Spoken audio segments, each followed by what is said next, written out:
सभी विद्यार्थियों का मेरा नमस्कार। मैं अशोक कुमार चौहान आप सभी का इस BBNPS ऑनलाइन क्लासेस में स्वागत करता हूं और आपके उज्जवल भविष्य की कामना करता हूं। मैं अपने तरफ से आप सभी को निरोगी एवं सुखमय देखना चाहता हूं। मैं ये चाहता हूं कि आप लोग एग्ज़ाम में अच्छे से अच्छे मार्क्स ले आएँ।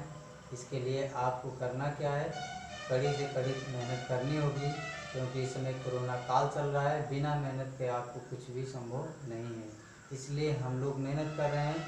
उसके साथ में आप भी मेहनत कीजिए, नोट्स बनाइए, लिखिए, फिर इसको पुनः याद कीजिए, रिवीजन करिए, तभी संभव है कि आप एग्ज़ाम में बेहतर नंबर ला सकते हैं।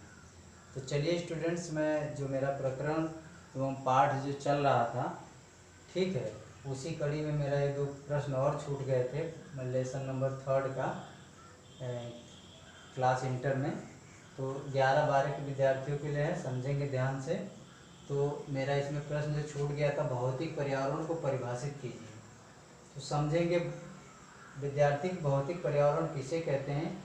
तो भौतिक पर्यावरण, देखिए ये लिखा है कि भौतिक पर्यावरण जैविक अजैविक। अब यही समझ लेंगे आप, जैविक होता है अजैविक, दोनों बातें होती हैं भौतिक पर्यावरण में। अर्थात जीवधारी भी होते हैं और बिना जीवधारी भी होते हैं। यानी कि जो जिसमें जान नहीं होती है उसको अजैविक बोलते हैं, जिसमें जान होती है उसमें जैविक बोलते हैं इसको। तो दोनों चीज़ का समावेश मिलता है भौतिक पर्यावरण में, आप लोग ध्यान रखेंगे। जैविक में सभी जीवधारी होते हैं, जैसे पेड़ पौधे से लेके सभी जीवधारी। अजैविक में जिसमें जान न हो, जैसे आपका जल है, मिट्टी है, ठीक है, वायु है, जो आपके खनिज पदार्थ है विभिन्न प्रकार की, ये सभी आपके अजैविक तत्वों में आ जाएंगे। ठीक है, यह कैसा होता है, तो दृश्य वाला भी होता है और अदृश्य होता है। तो दृश्य का मतलब होता है कि जो दिखाई दे, जो आपके प्रत्यक्ष सामने दिखाई दे। अदृश्य का मतलब कि जो आपको प्रत्यक्ष सामने न दिखाई दे। अर्थात जमीन के अंदर जो वस्तुएं होंगी आपको नहीं दिखाई दे सकती हैं, जो जमीन के ऊपर होंगी आपको दिखाई देंगी। ठीक है, ये दोनों बात पर निर्भर करता है। समूह है जो जीवन मंडल को परिवर्तित किए हुए है, इसी पर हमारा सभी का जीवों का जो है कि जीवन निर्वाह टिका हुआ है। ठीक है, इसी यही सब चीज़ जो है सामूहिक रूप से जीवन मंडल को चलाता है। ठीक है, तो ये चीज़ें हैं जिसपे सभी मनुष्य डिपेंड रहता है।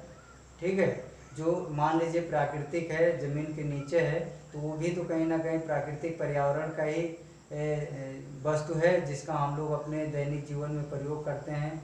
और आगे हम देखते हैं कि मेरा दूसरा प्रश्न क्या है कि पर्यावरण है, कह रहा है कि पर्यावरण से क्या तात्पर्य है। तो मैंने पीछे आपको अच्छे तरीके से पर्यावरण को समझाया भी है, और एक बार पुनः देख लेंगे, क्योंकि प्रश्न में है पर्यावरण उस समस्त बाध दशाओं एवं प्रभावों का योग है जो प्राणी के जीवन एवं विकास पर प्रभाव डालते हैं। अभी ऊपर में यही बात की गई कि वह सभी बाहर की दशाएं जो मनुष्य को दैनिक जीवन में विकास की दृष्टि से काफ़ी लाभकारी होती हैं। ठीक है, जिससे मनुष्य अलग नहीं हो सकता। जितना भी पर्यावरण उसके अगल बगल है जो विद्यमान है, उन्हीं सभी चीज़ों से मनुष्य गुजरता है। इसलिए ये बाह्य पर्यावरण के बिना मनुष्य कभी रह ही नहीं सकता, उसका जीवन संभव ही नहीं है। तो ये सभी चीज़ें इसका प्रभाव डालती हैं, उसके विकास की दृष्टि पर प्रभाव डालती हैं कि किस तरह से वो विकसित हो रहा है। तो कहीं ना कहीं उस पर्यावरण पे से ही वो विकास करता है मनुष्य। ठीक है, ये देखिए मैंने थोड़ा सा कुछ और भी बातें इसमें ली है जो आपको एग्जाम की दृष्टि से अच्छे हैं, आप लोग समझ लेंगे। पर्यावरण का सबसे प्रभावशाली तत्व जलवायु। देखिए विद्यार्थी, किसी स्थान की जो जलवायु होती है वो मनुष्य के विकास में बहुत उपयोगी भूमिका निभाती है।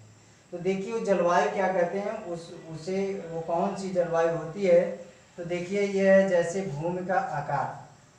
देखिए किसी स्थान पर यदि भूमि का आकार शुद्ध होता है तो वहाँ के किसान बड़े ही प्रसन्न होते हैं, क्योंकि जब भूमि की बनावट सही रहती है, जो है कि आकार सही रहता है, तो वहाँ खेती किसानी करने में किसानों को बड़ा रुचि लगता है, अच्छा लगता है। और सहजतापूर्वक अच्छे तरीके से किसान अपना फसल को उगा करके और मार्केट में सेंड करता है, बेचता है और खुशहाल रहता है। तो ये बड़ा प्रभावी होता है, आकार भी। ठीक है, बनावट में वही आ जाएगा। मिट्टियों के रासायनिक तत्व, देखिए जो मिट्टी होती है इसमें तमाम से मिनरल्स पदार्थ मिले होते हैं, खनिज तत्व। ठीक है, जिससे मिट्टी की उर्वरक क्षमता यानी उपजाऊ क्षमता अच्छी रहती है और जिसमें कोई भी फसल बो तो अच्छा उत्पादन होता है। तो ये कह रहा है कि मिट्टियों के रासायनिक तत्वों का बड़ा इफेक्ट होता है। जब सारे तत्व मिले होते हैं तो उस मिट्टी से अच्छा उपजाऊ मिलता है और उसे बेहतर उपजाऊ करके अपने जीवन को भरण पोषण करने में सहजता महसूस होती है। धरातल पर पौधे एवं पशु, देखिए धरातल पर पौधे एवं पशु तथा जल राशि जलवायु, ये सभी चीजें जलवायु कहलाते हैं। धरातल पर पौधे भी आप देखते हैं तो पौधे मनुष्य के जीवन काल में, सभी जीवधारियों के जीवन काल में बड़ा ही उपयोगी होते हैं, क्योंकि पेड़ पौधे बिना मनुष्य नहीं रह सकता है, पेड़ पौधों के बिना जीवधारी भी नहीं रह सकते, तो इसलिए बड़ा उपयोगी होता है। ये सब चीजें मिलकर के ये भी जलवायु के अंतर्गत, ये जलवायु की देन है। ठीक है, इसी प्रकार मैंने लिया है कि जलवायु के तत्व, जलवायु के तत्व में और कौन सा आ सकते हैं, तो अलग था एक थोड़ा सा, अब ये थोड़ा सा और अलग देखिए प्राकृतिक दृष्टि से क्या है। तो जैसे इसमें तापमान है, वायु है, पवने हैं, आर्द्रता है, वर्षा है, ये सभी चीजें जो है कि जलवायु के अंतर्गत आती हैं। इन सभी चीजों के बिना कुछ भी कर पाना संभव है, असंभव है।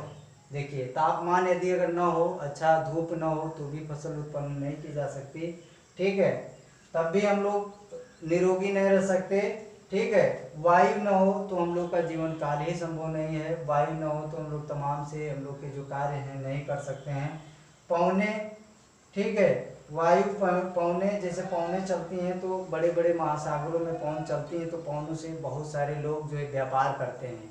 ठीक है, तो पवन का होना भी अति आवश्यक है। आर्द्रता, आर्द्रता होना भी एक अति आवश्यक है। आर्द्रता अगर कहीं नमी नहीं बनी रहेगी, नमी नहीं रहेगा तो किसी चीज को कर पाना, ठीक है, उगा पाना भी बड़ा कठिन होता है। तो आर्द्रता कहीं ना कहीं अपनी भूमिका वो भी निभाती है। वर्षा, किसानों के विशेष करके जो एक वर्षा अति महत्वपूर्ण अंग है, क्योंकि वर्षा पर ही भारत के 75% किसान जो है कि वर्षा पर डिपेंड होते हैं, क्योंकि भारत एक कृषि प्रधान देश है और वर्षा यदि नहीं हुई तो यहाँ की जो हम लोग की फसलें हैं वो अति क्षतिग्रस्त हो जाती हैं, उत्पन्न नहीं हो पाता है। जैसे आप लोग देख रहे हैं इस समय थोड़ा सा सूखा पड़ गया था, इसमें काफ़ी किसान छटपटा रहे थे। ठीक है, तो प्राकृतिक दृष्टि से वर्षा का होना भी बड़ा उपयोगी है। बिना वर्षा का कुछ भी संभव नहीं है, पानी नहीं होगा तो कुछ भी नहीं हो सकता। ठीक है, ये चीज़ें हैं। थोड़ा सा एक प्रोफेसर के अंतर्गत मैंने एक परिभाषा लिखी है छोटी सी। प्रोफेसर रसेल स्मिथ के अनुसार उन्होंने कहा बताया, उसने कौन सी अपनी बात रखी कि उन्होंने बताया कि मनुष्य के, हाँ देखिए, मनुष्य केवल पृथ्वी का निवासी ही नहीं वरन वह निर्माता भी है। ये मान लीजिए कि मनुष्य एक छोटा प्राणी नहीं है, बहुत बड़ा प्राणी है।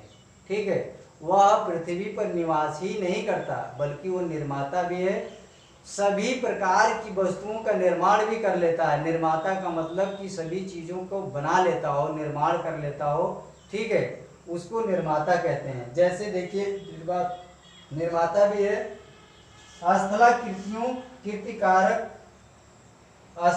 कारक है। जैसे मनुष्य क्या करता है, जैसे बड़े बड़े भूभाग पर्वत पठार होते हैं, ऐसे भूभाग पर्वत पठारों को मनुष्य क्या करता है, अपने रेगुलर के द्वारा, किसानी के द्वारा क्या करता है, इतने बड़े बड़े पर्वतों पठारों को गिरा करके और अपनी खेत भी बना लेता है।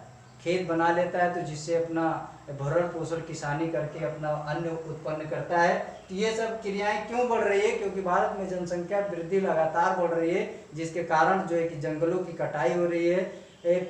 पर्वत पठार को भी लोग अपना खेतों में तब्दील कर रहे हैं, परिवर्तन कर रहे हैं। ठीक है, तो स्थलाकृतियों का भी परिवर्तक है, केवल निवास ही नहीं करता पृथ्वी पे, अपितु पृथ्वी को ये बना भी देता है। अपने अनुरूप जैसा चाहता है वैसा कर भी लेता है। प्राकृतिक परिवर्तक भी है, वो प्रकृति को अपने अंडर लेके परिवर्तन भी कर सकता है, कर लेता है। कैसे करता है? जैसे बहुत बड़े भूभाग में पेड़ नहीं है, ठीक है, बहुत बड़ी एरिया है जिसमें कोई भी पेड़ पौधे नहीं है, मनुष्य पौधों का उत्पन्न कर करके बीजों से जो है कि इस पूरे एरिया यानी क्षेत्रफल में बहुत भारी जो है कि वृक्ष लगा देता है और पूरे जो है कि पृथ्वी को पेड़ पौधे वृक्षों से ढक देता है। तो इस तरह से मनुष्य काफी कुछ कर पाने में संभव है। तो ये सभी चीजें जो मनुष्य के अगल बगल जो इर्द गिर्द घूमती हैं, ये सभी चीजें क्या है? पर्यावरण है।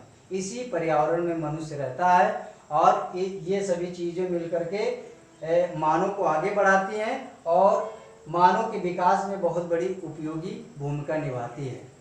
तो मुझे आप लोगों से आशा एवं पूर्ण विश्वास है, उम्मीद है कि मैंने जो इस ब्लैक बोर्ड के माध्यम से आपको जो समझाया है आपको बेहतर तरीके से समझ में आ गया होगा। अगर पर्यावरण से कोई भी प्रश्न पूछता है तो आप लोग अच्छे तरीके से समझ जाएंगे। Okay, thank you.